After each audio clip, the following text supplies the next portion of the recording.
मेरे प्यारे साथियों, नमस्कार।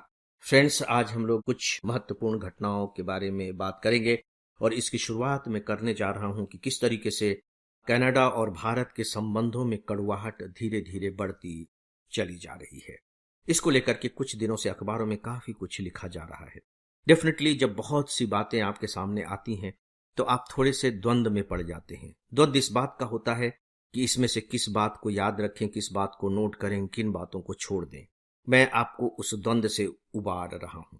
देखिए, जो कनाडा है नो डाउट बहुत बड़ा विकसित देश है। उसकी जो प्रति व्यक्ति आय है वो बहुत अधिक है।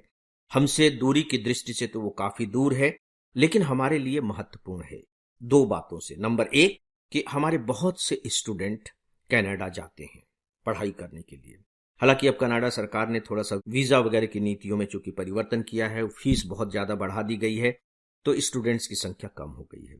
दूसरी बात है कि कनाडा में बहुत से भारतीय भी रहते हैं, तो ऐसी दृष्टि से स्वाभाविक तौर पर कनाडा हमारे लिए थोड़ा महत्वपूर्ण तो हो जाता है। लेकिन अभी संबंधों में जो कड़वाहट आ रही है उसके केंद्र में है कनाडा की वर्तमान राजनीति और उसके राष्ट्रपति मिस्टर ट्रूडो। तो ये है किस तरीके से, बहुत सामान्य तौर पर आप इसे स्ट्रेट तरीके से समझिए। बहुत पहले जो खालिस्तान आंदोलन शुरू हुआ था भारत में, उसका केंद्र कनाडा ही था। कनाडा में भारतीयों में सबसे ज्यादा सिख समुदाय के लोग रहते हैं और उसमें से जो थोड़े से लोग हैं वो खालिस्तान की मांग को लेकर के लगातार आंदोलन वहां करते रहते। तो धीरे धीरे ये जो कट्टरपंथी हैं कह लीजिए, उनका प्रभाव कनाडा में बढ़ता चला जा रहा है। वो राजनीति में भी सक्रिय हो गए हैं। तो अभी जो सरकार है मिस्टर ट्रूडो की, यह जो सरकार है वह बहुमत की सरकार नहीं है, बल्कि दूसरी पार्टियों के समर्थन से बनी हुई सरकार है। और उनको समर्थन देने वालों में इन कट्टरपंथी खालिस्तानियों का भी हाथ है, और यदि ये अपना हाथ खींच लें तो सरकार गिर जाएगी। तो ऐसी स्थिति में अब ट्रूडो की राजनीति यही हो गई है कि किस तरीके से इन खालिस्तानी समर्थकों को सपोर्ट किया जाए। और मजेदार बात है कि मालूम है किस नाम पर सपोर्ट करते हैं? अभिव्यक्ति की स्वतंत्रता के नाम पर, कि भैया इनको अभिव्यक्त करने की स्वतंत्रता है।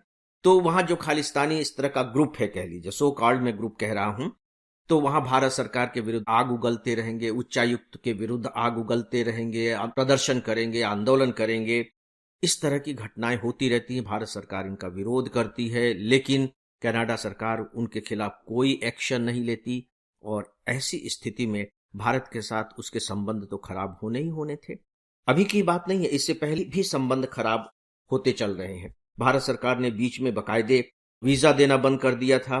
2020 में जब हमारे यहाँ किसान आंदोलन शुरू हुआ था, तब बकायदे ट्रूडो ने भारत के घरेलू मामलों में बयान दिए थे। अब किसान आंदोलन से क्या लेना देना, चूंकि किसान पंजाब के ज्यादा थे, और मैंने क्या बताया कि वहां कुछ जो कट्टरपंथी सिख हैं उनके सपोर्ट से सरकार बची है, तो इसका भारत ने विरोध किया। और भी भारत से बहुत से ऐसे लोग चले जाते हैं जो एक तरह से आतंकवादी होते हैं, वो वहां शरण मांगते हैं, उनको शरण मिल जाती है। सरकार कहती है कि भैया इन्हें वापस कीजिए, प्रत्यर्पण कीजिए, तो कनाडा सरकार प्रत्यर्पण करना तो दूर की बात है, उन्हें भी बाकायदे नागरिकता दे देती है। तो आप समझ सकते हैं कि ऐसी स्थिति में संबंध कैसे होंगे। और अब होने क्या जा रहा है, अगले साल वहां चुनाव होने हैं। तो चुनाव होने की दृष्टि से अब ट्रूडो की आप कह लीजिए राजनीतिक मजबूरी ही कह लीजिए हो गई है कि वो बाकायदे इन खालिस्तानियों को सपोर्ट करें। और दोस्तों, अब हम आते हैं वर्तमान स्थिति पर, और वो ये है कि कनाडा की सरकार ने बाकायदे भारत पर यह आरोप लगाया कि एक जो खालिस्तानी आतंकी था हरदीप सिंह निज्जर, उसकी जो हत्या हुई थी, उस हत्या में भारतीय उच्चायुक्त सहित कुछ राजनयिकों की कथित लिप्तता थी। इससे पहले भी उसने कई इस तरह के आरोप लगाए हैं। भारत कह रहा है कि आप हमें सबूत दीजिए, वो सबूत नहीं देता है, लेकिन आरोप लगातार लगाता चला जाता है। तो फिर ये स्थिति हुई कि कनाडा ने हमारे उच्चायुक्त और कुछ राजनयिकों को देश छोड़ने का आदेश दिया। वो कनाडा छोड़ दिया उन्होंने, तो भारत ने भी विरोध में बाकायदे उनके उच्चायुक्त को बुला करके अपना विरोध जताया, और यहां से भी कुछ राजनयिकों को और उच्चायुक्त को अपना देश छोड़ने का आदेश दिया। हम अभी इस स्थिति तक पहुंचे हैं। दुर्भाग्यजनक बात यह है कि अभी जो कनाडा के मिस्टर ट्रूडो हैं वो ये नहीं समझ पा रहे हैं कि वो जो आतंक के जो बीज अपने देश में बो रहे हैं, वो अपनी राजनीतिक लाभ के लिए तो अभी ठीक है बो रहे हैं, लेकिन इसका कितना बड़ा खामियाजा आगे चल करके उनके देश को भुगतना पड़ सकता है। कनाडा बाकायदे आतंकवादियों का गढ़ बन सकता है और भारत के संबंध जो अभी इतने खट्टे हो जाएंगे तो भगवान जाने फिर वो किस रूप में और कब तक सुधर पाएंगे। लेकिन राजनीति तो राजनीति होती है, अभी उनके दिमाग में अपने राजनीतिक हित ही सबसे ज्यादा मायने रखते हैं। दोस्तों, एक बात मैं यहाँ आप लोगों को और बताना चाहूंगा और वो ये कि कनाडा के साथ हमारा बहुत ज्यादा व्यापार नहीं है। हम 33वें उनके व्यापारिक साझेदार में आते हैं, केवल 1% हिस्सेदारी हमारे व्यापार की है। एक चीज जो आपको विशेष रूप से प्री की दृष्टि से याद रखनी है वो ये है कि कनाडा से हम पीली मटर और मसूर की दाल आयातित करते हैं। और आप जानते हैं कि हम दाल का आयात करते हैं क्योंकि हम अपनी आवश्यकता की दाल उगा नहीं पा रहे हैं। तो इनके आयात पर हो सकता है कि इस घटना से कुछ बाधा आए, लेकिन भारत सरकार लगी हुई है कि अगर कुछ ऐसा होता है तो कैसे इस स्थिति को संभाला जाए। तो दोस्तों, कुल मिलाकर के फिलहाल अभी यही स्थिति है। देखते हैं कि आगे क्या होगा, लेकिन मुझे ऐसा लगता नहीं कि इस स्थिति में कोई बहुत बड़ा परिवर्तन होने जा रहा है तब तक, खासकर जब तक कि चुनाव नहीं हो जाते। और चुनाव होने के बाद जब नई सरकार कोई आएगी तब फिर कुछ बात कही जा सकेगी कि अब ऊंट किस करवट बैठेगा। दोस्तों, जो नेक्स्ट एक खबर है और मुझे लगता है कि प्री एग्जाम की दृष्टि से एक बहुत ही महत्वपूर्ण खबर है, वो ये है कि भारत ने अमेरिका से 31 प्रीडेटर ड्रोन खरीदने का समझौता किया है। 31 प्रीडेटर ड्रोन, और इसमें लगभग 32,000 करोड़ रुपए का खर्च आएगा। और इन 31 ड्रोन में से 15 ड्रोन नौसेना को मिलेंगे और 8 ड्रोन थल सेना और वायु सेना को मिलेंगे। ये जो ड्रोन है इसका नाम है MQ-9B हंटर किलर।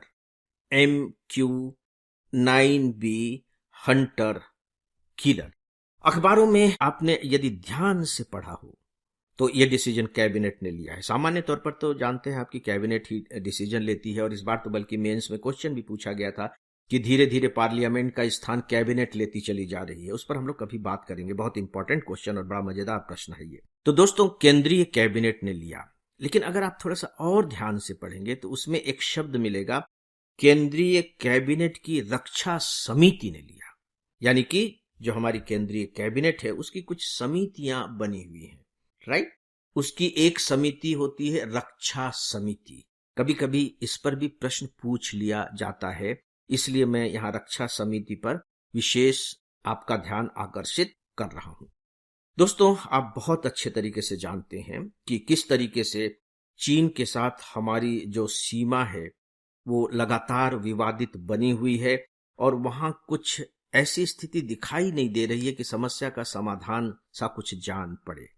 तो ऐसी स्थिति में अब भारत के लिए जरूरी हो गया है कि वह अपनी युद्धक क्षमता बढ़ाए।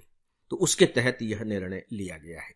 यहां मैं फिर से एक बात आपको बताना चाहूंगा कि देखिए, हम सुरक्षा में दो बातें देखते हैं।